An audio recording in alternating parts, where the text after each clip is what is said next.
So Buddy's playing that. And I was like, he says, you know, I can play around my living room, but I'd sure like to have some people dance. So he hooked up with a guy named Bob Montgomery. And they started Buddy and Bob.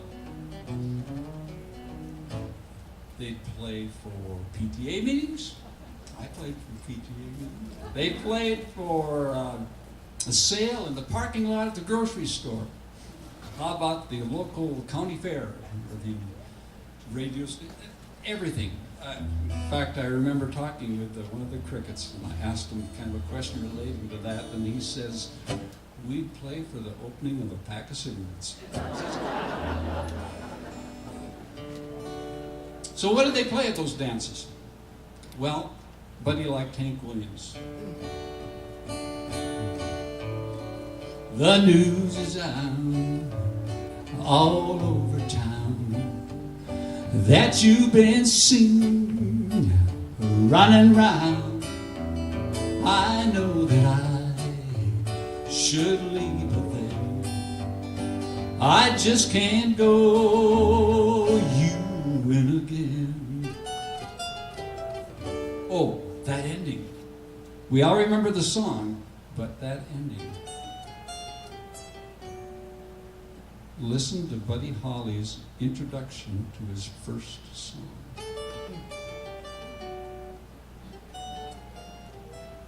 We know where he got it. Hank Williams, an important guy. You know, he influenced everybody. Yeah.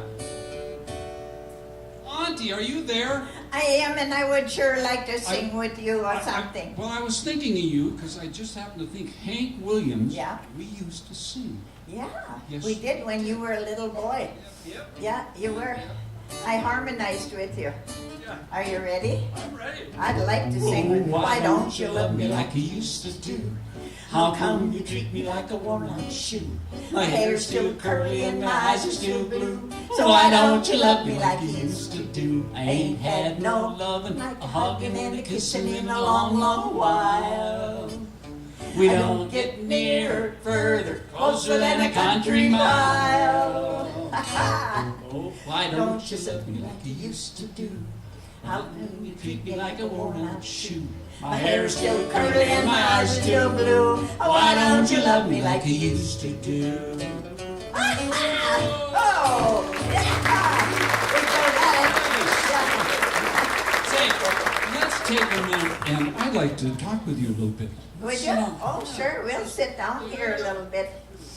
Oh, yeah, sure. You betcha my pants are dry now.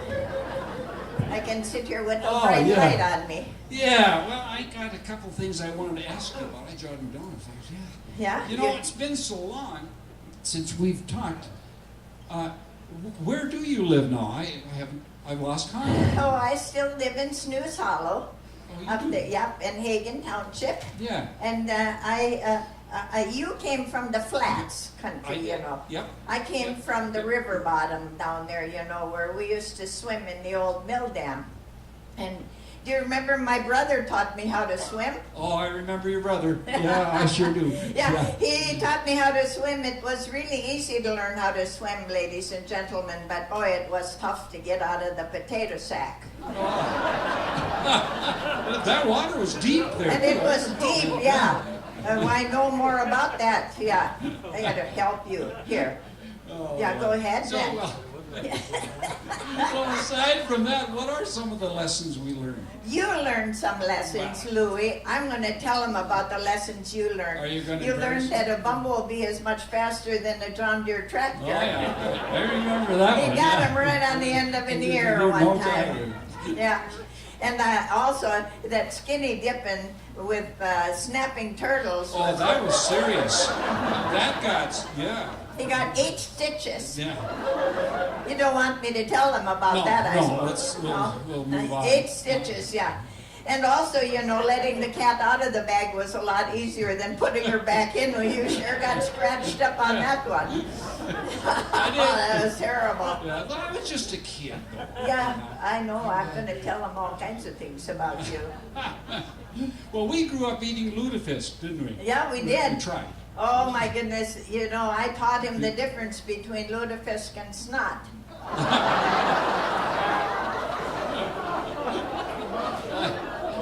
I know what you're going to say, yeah. Yeah, well, he didn't know the difference, you see, that kids will eat snot, won't they? I should really tell you about lutefisk. You know, I went to the store and asked if I could buy some lutefisk not too long ago. Yeah. That lady said, you must be Norwegian, she said. Right. I got mad. I said, now this is not even funny. I come in and ask for lutefisk, and you say, you must be a Norwegian. I said, if I had asked for Polish sausage, would you have said, oh, you must be a Polak? Makes sense. Yeah, if I had asked for tacos, would you have said, well, you must be a Mexican? Then I said, why is it then that I come in and ask you for lutefisk and you say, you must be a Norwegian? Yeah. Yeah. She said, because you're in Home Depot.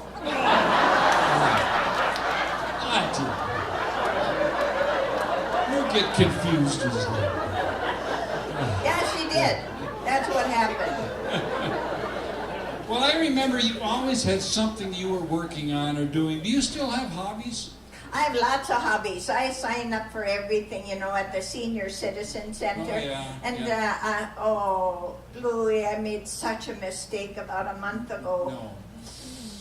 I hate to even tell you this. At the community center, I signed up for a parachute club. Oh, that's interesting. Yeah, I was thinking that would be kind of fun, but, you know, I didn't have my glasses on. Yeah. And I signed up for a prostitute club. Auntie. Yeah. Oh my gosh. I had signed up for 5 jumps a week.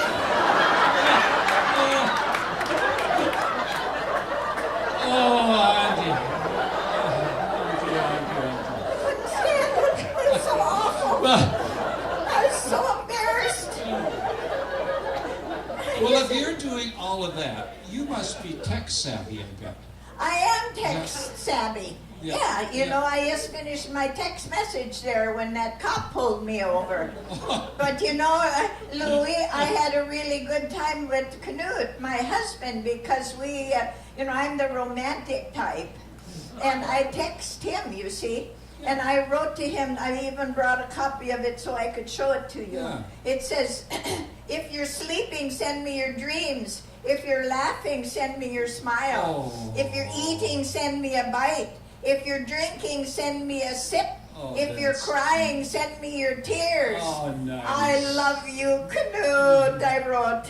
And I hit send.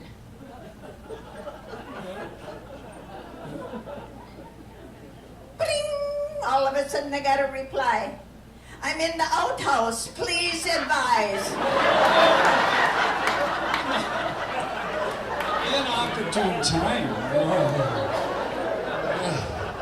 Auntie, if you can't be kind, you at least have the decency to be a little vague on your stories. I suppose I should clean them up a little. Yeah. Have you always worn those glasses? Well, no, I wasn't born with glasses on. No. No. But you know, I remember you when you got your first glasses. Yeah. He was in 4th grade. Yeah. He was in 4th grade and he came over to my house and he was telling me how good his glasses are. He said, Auntie, he said, I can see that one-eyed cat coming in the doorway over there, he said to me. I said, Louis, take another look at the doorway. The cat is going out.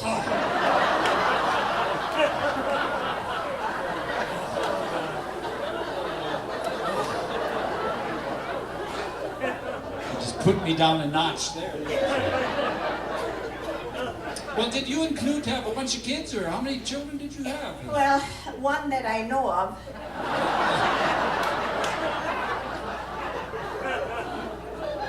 I think I had another one, but I don't really know if he was mine or not.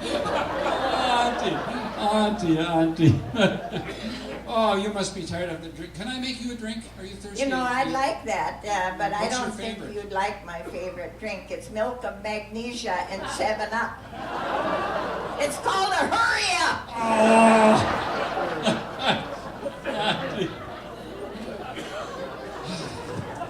You know, I always remember you as being a good-looking gal and having a lot of dates, but I've always wondered, did you ever go on a blind date? Well, I got awful close once, Louis. Oh, I was at the senior center, yeah, and I said to everybody, I said, if anybody can guess what's in my hand, you can have a hot date with me this week. Yeah, and a little feller way in the back, he said, it's an elephant. I said, that's close enough. Oh, dear. That was a close one. Oh, you've got a lot of stories. You know, of all these stories, what's the favorite one from the old time? What's The your old-time favorite story? about Buford and Agnes, your parents that lived down on the flats? Oh, yeah. No, I think I'm going to tell about you and Donna when you first got married. Oh, no. My husband Canute, he went over to their farm. They hadn't not been married very long, you know. He was going to borrow something from Louis.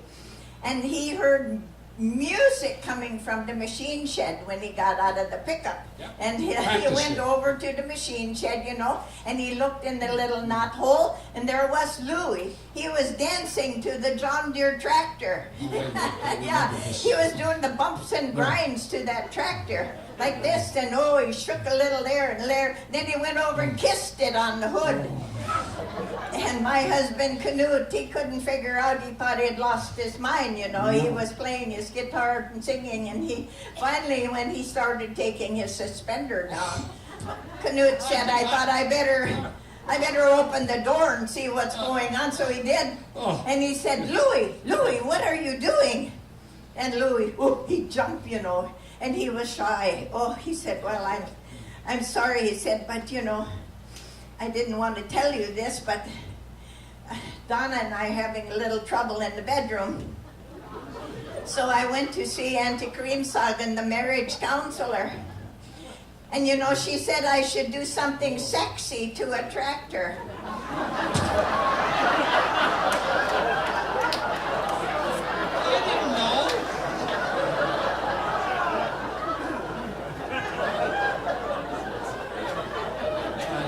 Thanks a lot, Auntie, for telling everyone that. Oh, my gosh. You know, we really were musical.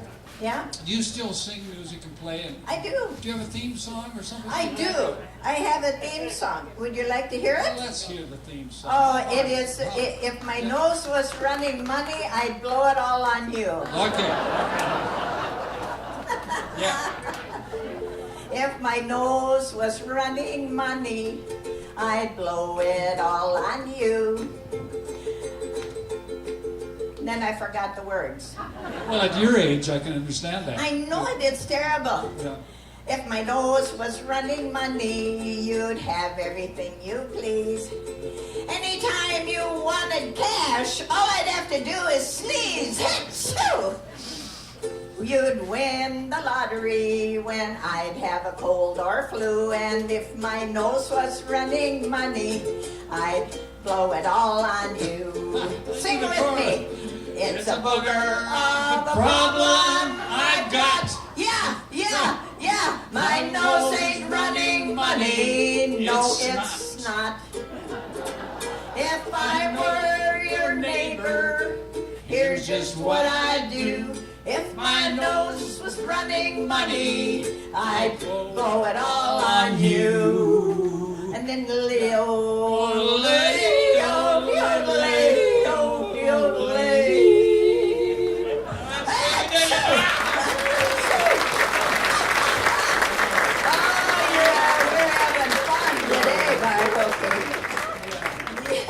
You're just a bucket full of crazy, aren't you? Nothing compared to you, Auntie Creamsagan. Nothing. Oh, my goodness sakes. My mother told me that you had started writing a book. Yeah, I have. Oh. I have. I just about got it ready to sell all these lively people, but I have a few additions for it that Yeah. I need to put in there yet, you know, because I do words of wisdom. Oh, yeah. And I have added a few things. I wrote them down here. Never buy a chainsaw from a guy named Stumpy. Yeah. And also never take a memory course from a man who's got his pants on backwards. That's terrible. And always look both ways before running a red light. And don't wear a thong bathing suit with depends. That's something I have to make sure I tell everybody. Speaking of depends, I have to go. Oh. I thought somebody's deodorant wasn't working quite right, Jimmy. Listen, all right. It's not my deodorant that's not working. I don't wear any.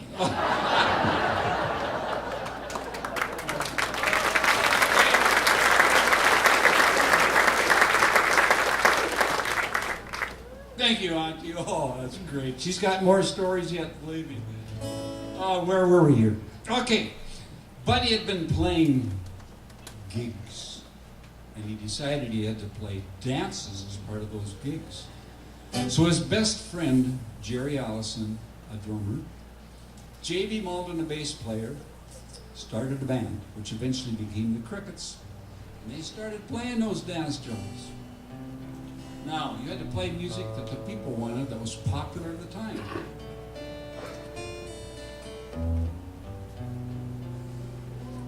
I was waltzing with my darling to the Tennessee walls when an old friend I happened to see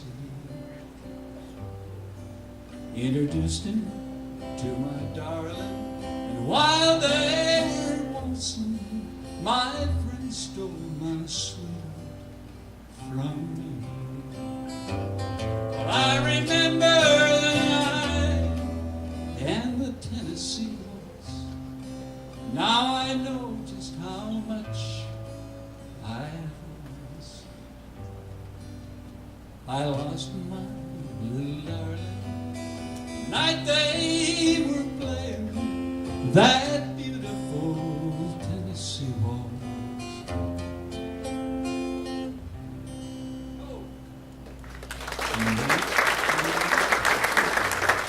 Thank you. That was 1950.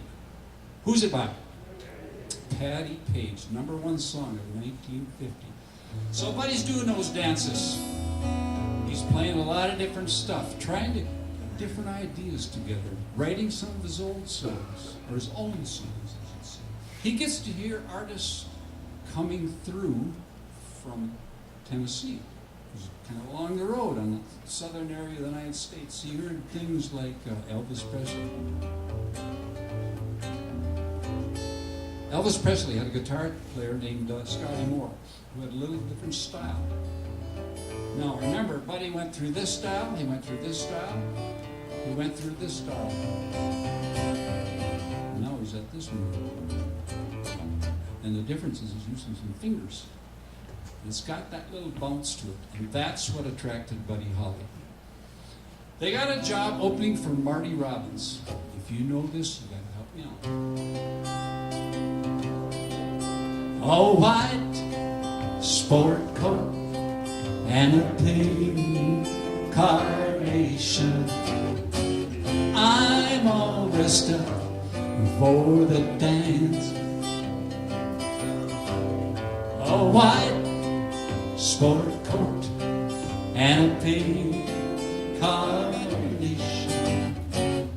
I'm all alone in romance. Now see if you remember the words. Once you told me long ago, that's it, to the promised me to go. Now you changed your mind someday. Someone else will hold my dreams. A white sport coat and a pink carnation. It's been a blue, blue day.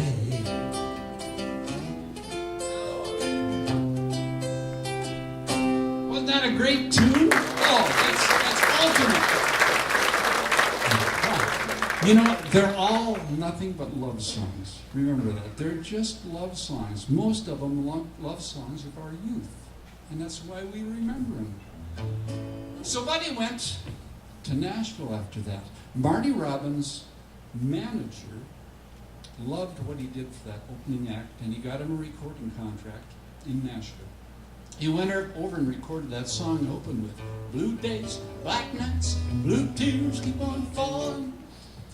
However, for Buddy it was a disaster. He went over there and Nashville wanted him to do it like this. Remember the style they're in? Blue days, black nights, blue tears. And you can imagine the winding guitars in the back that they wanted to put in her room. Didn't work for Buddy. Not at all. He was very disappointed. The record hardly sold, and he went home dejected. But then he found Norman and Vi Petty in Clovis, New Mexico. They had a studio they just opened. They'd only had one artist so far, that being Roy Orbison. And Buddy and the Crickets spent a lot of time recording, like they wanted to record. Eventually, they had a hit, overnight success, toured the United States 2 years straight, toured Britain, went all over. Paul McCartney saw him, was just enthralled. They were major stars. But after 2 years, retirement. So the Crickets went back to Lubbock. Said, we're going to take a couple months off. Buddy said, I want to move to New York. He married Maria. Moved to New York and got a chance to write 3 songs actually, in a different style. He was growing, and he started using flowing chords, which you'll hear and listen to those later. He was also the first artist in those sessions to hire some string players from the New York Philharmonic. I understand it wasn't a real pleasant session, but boy did they get some results. It's the middle of the winter. He was forced to go on that last fateful tour to promote the record. The tour meets in Chicago, does some rehearsals, heads for Iowa, Minnesota, and Wisconsin at the worst possible time of the year. Storms were hitting and it was bitterly cold. Before they got to Clear Lake, Iowa, that last night, they'd gone through 9 buses. They were freezing up on them. The artists on that bus were just suffering. Remember, most of these are kids.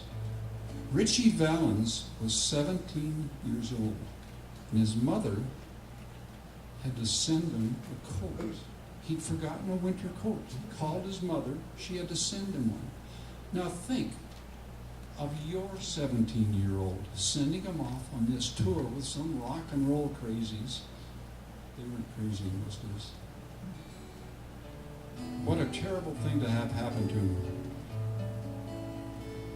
But they had fun. Everywhere they went, the audiences were just tremendous. The places were shoulder to shoulder, all the ballrooms, and they put on quite a show. So I want to go through each of those artists, and we're going to see how many you remember. So you got to help me out. First guy up, from Brooklyn, kind of short and Italian, the sleek, black-haired, good-looking kid. The girls go crazy, you know. I went to my girl. I said, hey, Betty Lou, I hear you've been playing around with